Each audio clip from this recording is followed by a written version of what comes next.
अगर किसी की निंदा की तो वो दोष तुम में बहुतायत रूप से आ जाएगा। ये बात गांठ बांध लो।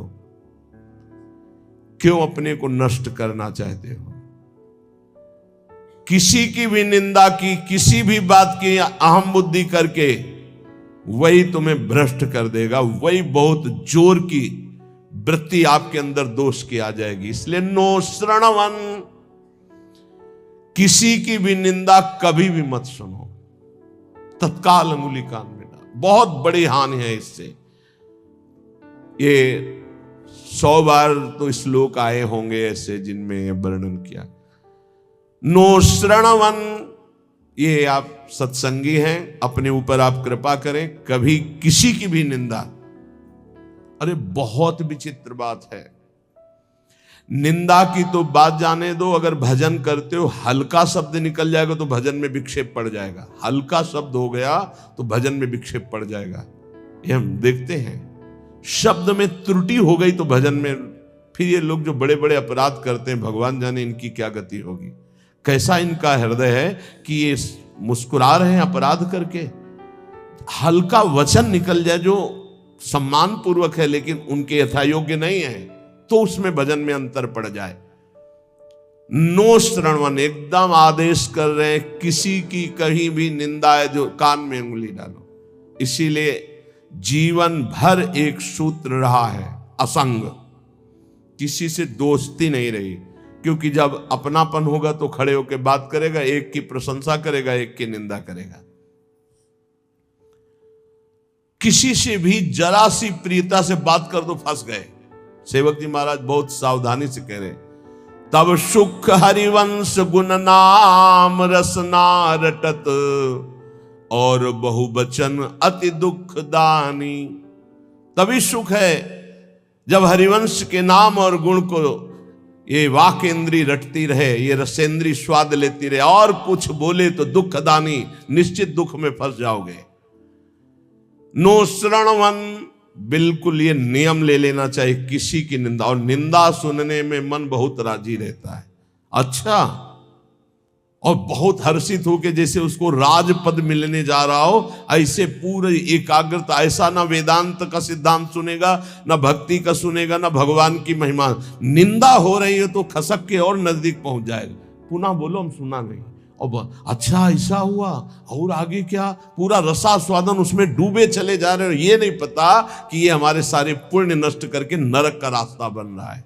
नो श्रणवन नैव ग्रहणन, सुनाई पड़ गया तो स्वीकार ही नहीं करना कि वो दोषी है। नहीं नहीं, भगवान जिसको जैसे चला रहे चल रहे, पूरी सृष्टि उन्हीं के चलाए चल रही। यंत्रारूढ़ानी मम माया, नहीं नहीं, मुझे तो भगवान की दिव्य लीलाओं में जाना है। माया जनित लीलाओं के गुण दोष नहीं देखने, ना सुनना है और ना ग्रहण करना। ग्रहण करना होता है कि वास्तविक ऐसा ही है, हाँ अरे वो तो ऐसा।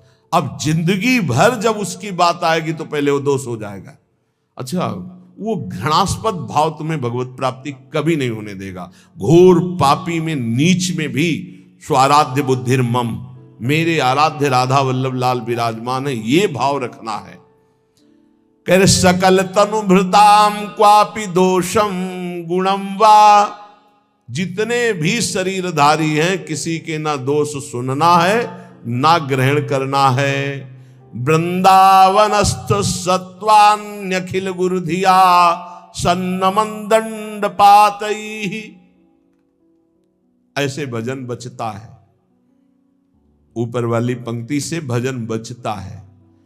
परदोष दर्शन, परदोष वर्णन, परदोष श्रवण और परदोष चिंतन, ये सर्वनाश कर देता है।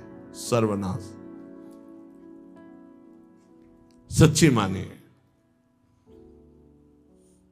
किसी का भी उपहास कभी मत करना, कभी निंदा मत करना, कभी निंदा मत सुनना। नहीं, 100% आप लिख लो, कुछ दिनों में वो आपके ऊपर हावी होगा। किसी के प्रति भी दोष बहुत बहुत बहुत देखा है, बहुत बार देखा है। इसलिए कभी किसी के दोष सुने, कभी ऐसा ना, नहीं तो फंस जाएगा, फंस जाएगा। माया भगवती इतनी चतुर है कि जानने में नहीं आता कि मैं फंस रहा हूं, जानने में नहीं आता।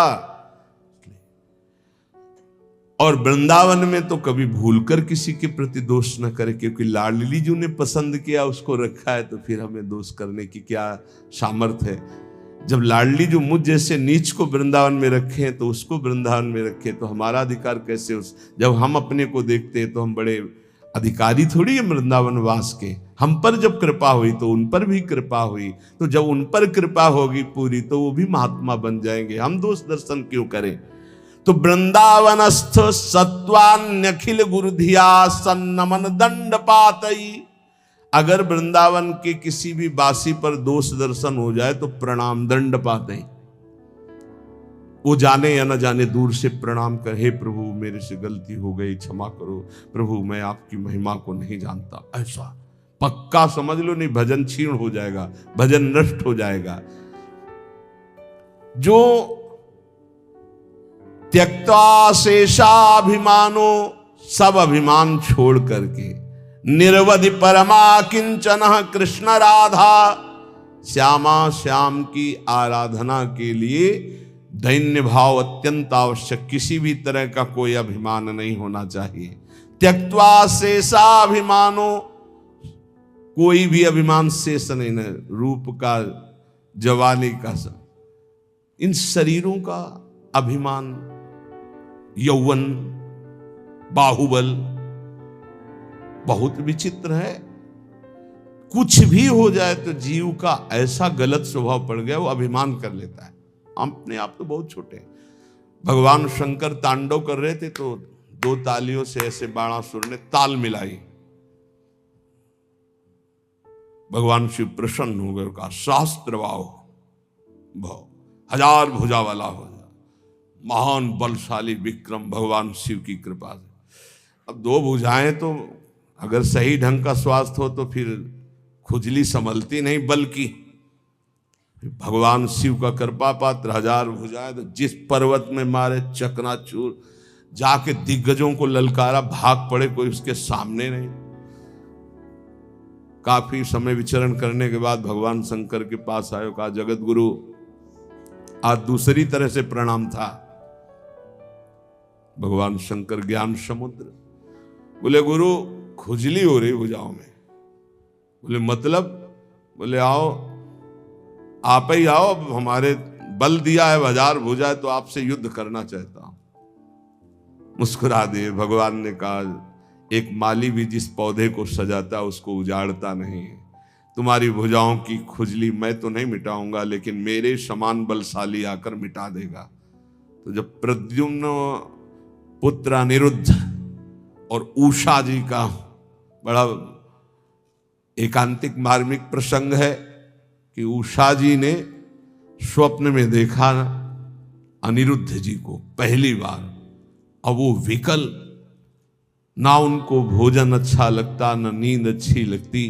तो जो उनकी परिचर्या में वो 9 कुमारी थी, आसपास राज सैनिक वयोवृद्ध या जो स्त्री पुरुष दोनों नहीं है, उनको लगाया जाता था। राजकुमारियों के महल की सुरक्षा में वयोवृद्ध, अनुभवी या जो स्त्री पुरुष दोनों नहीं, उनको लगाया जाता था।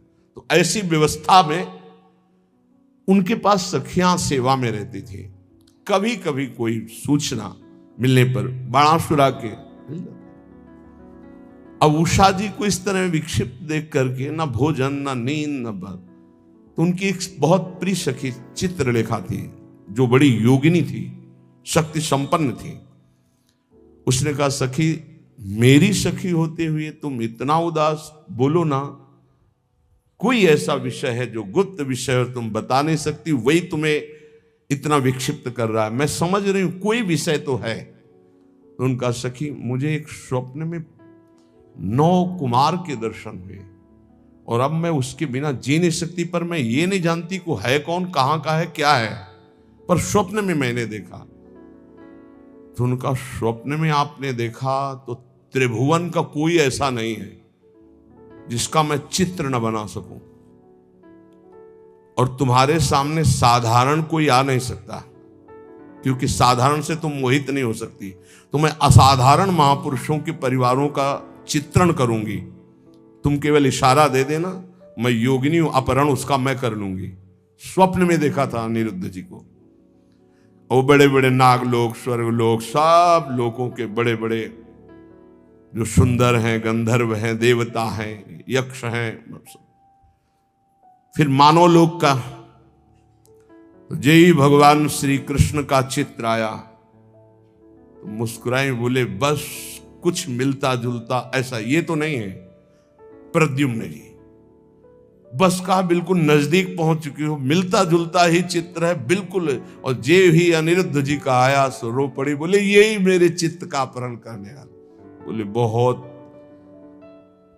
बड़ी जगह तुम्हारा स्वप्न होगा, आसक्ति हुई है। पता है द्वारिकाधीश भगवान श्री कृष्ण के नाती हैं अनिरुद्ध जी। सुदर्शन चक्र का रात दिन पहरा रहता है द्वारिका में, किसी का भी प्रवेश नहीं। बहुत महान जगह तुम्हारी आसक्ति हुई, पर मैं अपने प्राण त्याग कर भी सखी तुम्हें मुस्कुराते देखना चाहती हूं। तो उनका अगर मुस्कुराते देखना चाहती तो इनसे मिलवा दो। स्वप्न में देखा था।